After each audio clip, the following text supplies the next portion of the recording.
ఎందుకంటే చెరువు బాగుంటే ఊరు బాగుంటుంది, చెరువు బాగుంటే రైతు బాగుంటాడు, రైతు చుట్టూ అలుముకున్న వ్యవస్థ బాగుంటుంది, గ్రామీణ ఆర్థిక వ్యవస్థ బాగుంటే గ్రామం బాగుంటుంది, కుల వృత్తులు బాగుంటాయి, అన్నీ బాగుంటాయి. ఆ ప్రయత్నం చేసిండు. అట్లాగే మిషన్ భగీరథ ఉపాధ్యక్షుడు ఇక్కడ కూర్చున్నాడు, మాజీ ఉపాధ్యక్షుడు ఉప్పల వెంకటేష్. మిషన్ భగీరథ అనే ప్రోగ్రాము ఏదో ఆషామాషిగా పెట్టిన ప్రోగ్రాం కాదు, ఎవరికో ఒకరికి పదవి ఇచ్చినందుకు పెట్టిన ప్రోగ్రాం కాదు.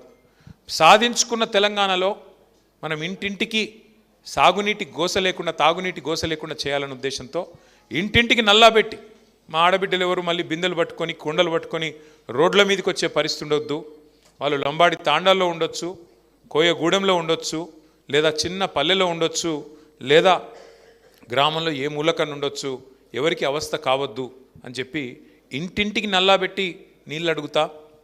నేను నీళ్ళు ఇవ్వకపోతే, ఆ పథకం పూర్తి చేయకపోతే నాకు ఓటు వేయకండి, ఓటు కూడా అడగనని చెప్పే దమ్మున నాయకుడు భారతదేశంలో ఒక కేసీఆర్ తప్ప ఎవరైనా ఉన్నారా? ఆలోచించండి. ఎన్నికల్లో కేసీఆర్ గారు అడ్డమైన హామీలు ఇవ్వలేదు. కాంగ్రెస్ వాళ్ళు కదా రాసి ఇచ్చినట్టు బాండ్ పేపర్లు రాసి ఇవ్వలేదు. 420 హామీలు ఇవ్వలేదు. ఒక్కొక్క వర్గాన్ని మోసం చేయడానికి డిక్లరేషన్ల పేరిట డ్రామా చేయలేదు. ఏం చేసినాడు? రైతు బంధు చెప్పిండా కేసీఆర్ మేనిఫెస్టోలో? చెప్పలేదు. భారతదేశంలో స్వాతంత్రం వచ్చి ఇప్పుడు 47లో స్వాతంత్రం వస్తే ఇంకో నెక్స్ట్ ఇయర్ చూస్తే 80 ఏళ్ళు అవుతుంది. ఇప్పుడు 79 ఏళ్ళు నుండి ఇంకో సంవత్సరం అయితే 80 ఏళ్లలో పడతాం. 80 ఏళ్ల స్వతంత్ర భారతదేశంలో ఎంతోమంది ప్రధానమంత్రులు, ముఖ్యమంత్రులు, ముఖ్యమైన మంత్రులు, కేంద్ర మంత్రులు, ఎంతోమంది పెద్ద పెద్ద పదవులు అధిష్ఠించినారు. మీ దగ్గర నుంచి కూడా జైపాల్ రెడ్డి గారు కూడా పెద్ద నాయకుడు అయినాడు, కేంద్ర మంత్రిగా పనిచేసినాడు. కానీ ఏం జరిగింది? రైతుల గురించి స్పీచ్లు, రైతుల గురించి డైలాగులు, నోట్లోంచి ప్రేమలు కారిపోయినాయి తప్ప ఎన్నడన్నా కేసీఆర్ గారు చేసినట్టు నీకు ఎన్ని ఎకరాలు ఉన్నాయన్న దాంతో నిమిత్తం లేకుండా, నీకు 2 ఎకరాలు ఉంటే 2టికి, 10 ఎకరాలు ఉంటే 10టికి, ఎంత ఉంటే గంతకు రైతు బంధు అనే ప్రోగ్రాం పెట్టి 70 లక్షల మంది రైతుల ఖాతాల్లో 11 విడతలుగా 73,000 కోట్లు వేసిన నాయకుడు ఒక్కడన్నా ఉన్నాడా భారతదేశంలో? విచిత్రం ఏంటంటే మన వాళ్ళు కూడా ఆ రోజు మీరు దండం పెట్టే అవసరం లేకుండా, దరఖాస్తు పెట్టే అవసరం లేకుండా, మేనిఫెస్టోలో హామీ ఇవ్వకుండా, డిక్లరేషన్లని మోసం చేయకుండా, ఏ రకమైన వ్యవహారం చేయకుండా, మీకు కడుపులో చల్లగదలకుండా మరి 11 సార్లు రైతు బంద్ వేస్తే అది అర్థం కాలేదు దాని విలువ మనకి. ఎందుకంటే అందుకే పెద్దలు చెప్తారు, అడగందే అమ్మాయినా పెట్టదు అని. కేసీఆర్ గారు అడగకుండానే పెట్టిండు. పెడితే దాని విలువ అర్థం కాలే. ఏమనుకున్నారు? ఎవడుంటే ఏంలే, రైతు బంధు అవుతుందా? కేసీఆర్ ఏమన్నా ఇంట్లోకి వెళ్ళి ఇస్తున్నాడా? ఇట్లా మాటలు చాలామంది పుల్ల విరుపు మాటలు మాట్లాడిన ఊళ్ళల్లో. మరి ఇదివరకు ఉన్నోడు ఎవడన్నా ఇంట్లోకి వెళ్ళి ఇచ్చిండా?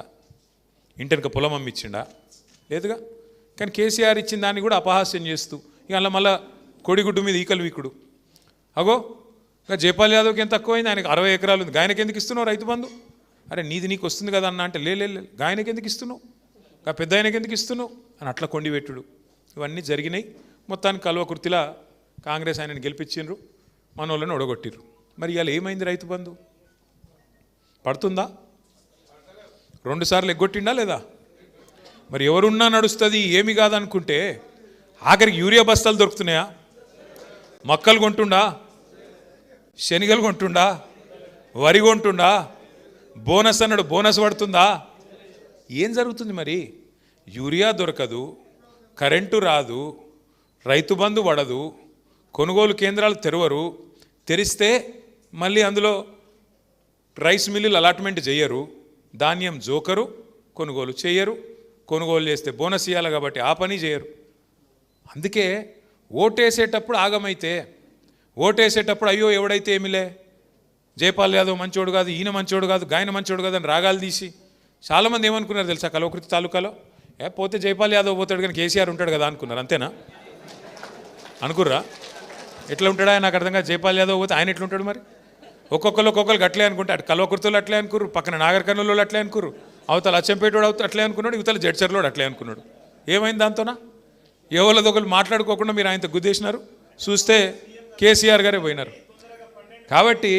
కాబట్టి ఒక్కసారి ఓటేసేటప్పుడు మనం గుర్తుపెట్టుకోవాల్సిన లాజిక్ ఏమంటే, అక్కడ ఎమ్మెల్యేలు గెలవకపోతే కేసీఆర్ గారు సీఎం ఎట్లయితారు?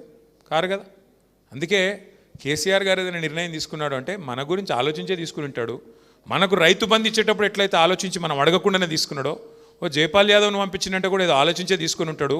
ఆయన వెనుకకు ఏదో ఆలోచన ఉండింటుంది, ఒక బలహీన వర్గాల నాయకుని నిలబెట్టినాడు అని ఆలోచించి మనం ఓట్లు వేసి ఉండాలి. కానీ వేయలేదు, సరే పోయింది, అయిపోయింది అది.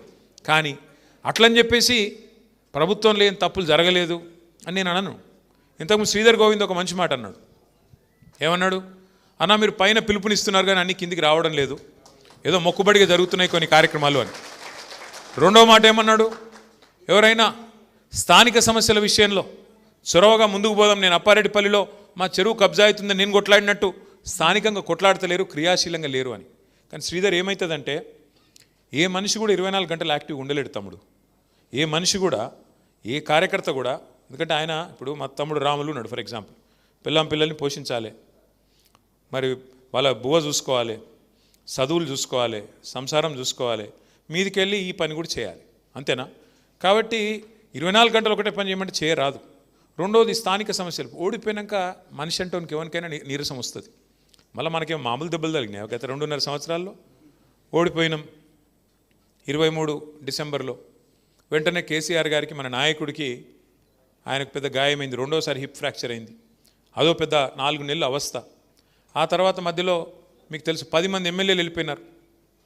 10 మంది ఎమ్మెల్యేలను తీసుకొని పోయినారు కాంగ్రెస్ వాళ్ళు, రేవంత్ రెడ్డి గారు. ఇంకోవైపు పార్లమెంట్లో ఆర్ఎస్ ప్రవీణ్ లాంటి నాయకుడిని పెట్టినా నాగర్ కర్నూల్లో మనం గెలవలేకపోయినాం. అంటే ఒక విచిత్రమైన పరిస్థితి. ఇవన్నీ చూసినాక దెబ్బ మీద దెబ్బ తగిలినప్పుడు నిరుత్సాహం మనిషికి వస్తుంది. అది కేసీఆర్కైనా వస్తుంది, కింది స్థాయిలో గ్రామ స్థాయిలో ఉండే మా రాములన్నకైనా వస్తుంది. రాకుండా ఎట్లుంటుంది? మరి స్థానిక సమస్యల మీద కొట్లాడాలంటే ఏమనిపిస్తుంది శ్రీధర్ అంటే, అరే నువ్వు కత్తేమో వానికిచ్చినావు, యుద్ధం నన్ను చేయమంటున్నావు, ఇది ఎక్కడి కథ అనిపిస్తుందా అనిపించదా? మరి గెలిపించిన కాశిరెడ్డి నారాయణ రెడ్డి ఏం చేస్తుండు? రెండవ స్థానంలో వచ్చిన ఆచార్య ఏం చేస్తాడు? ఇటు కేంద్ర ప్రభుత్వం అటు రాష్ట్ర ప్రభుత్వం ఉంది కదా, మరి మీరు కూడా మమ్మల్ని వద్దనుకుంటారు కదా, కొన్ని రోజులు కానీతి సుతాంతి అని మనకు కూడా అనిపించాలి కదా తమ్మి. సుతాంతి మరి కొత్తగా అధికారం వచ్చింది కదా వాళ్ళకు, మనం ఎందుకు ఆతృత పడ్డట్టు, కంగారు పడ్డట్టు, మనమేదో వాళ్ళకు అధికారం వస్తే మనం జీర్ణించుకోలేకపోతున్నట్టు, ఆగమాగమైపోతున్నట్టు మనం ఎందుకు ఉండాలి? తెలిసి రానీతి ప్రజలకు కూడా మాకు కూడా అనిపించింది. తప్పేముంది అందులో? నిజంగా కూడా రైతు బంధు మంచిగా పడుతుంటే అర్థం కాలే. రైతు బంధు మంచిగా పడుతుంటే ఏమనుకున్నారు? ఎవడుంటే ఏమిటి అనుకున్నారు. భూముల ధరలు కల్వకుర్తిలో ఇదివరకు ఎట్లున్నాయి, ఇప్పుడు ఎట్లున్నాయి? చల్లబడ్డదా కొద్దిగా? ఎవడుంటే ఏంలే అనుకున్నారా? గివే మరి నేను చెప్పేది. ఉత్తగానే పెరిగాయి. ఇప్పుడు భూముల ధరలు అంటే నేనేదో రియల్ ఎస్టేట్ దంద గురించి చెప్తలేను. భూమి ఇప్పుడు శ్రీధర్ ఉన్నాడు ఫర్ ఎగ్జాంపుల్, శ్రీధర్కి ఒక 5 ఎకరాల పొలం ఉందనుకో, ఒక ఎగ్జాంపుల్ నేను చెప్తున్నా. శ్రీధర్ ఏమనుకో, ఎటుంటుందంటే 5 ఎకరాల పొలం ఉంటే కేసీఆర్ రాకముందు 2014లో 5 ఎకరాలకు మొత్తం కలిపి ఎకరానికి 20 లక్షలు ఉండేది, మొత్తం ₹1 కోటి. కానీ కేసీఆర్ వచ్చినాక ఆ ₹1 కోటి విలువ 5 కోట్లు అయింది. అయిందా? అంటే ఏమవుతుంది? సంపద పెరిగినాక మనిషిలో ధీమా పెరుగుతుంది. ఏమనిపిస్తుంది?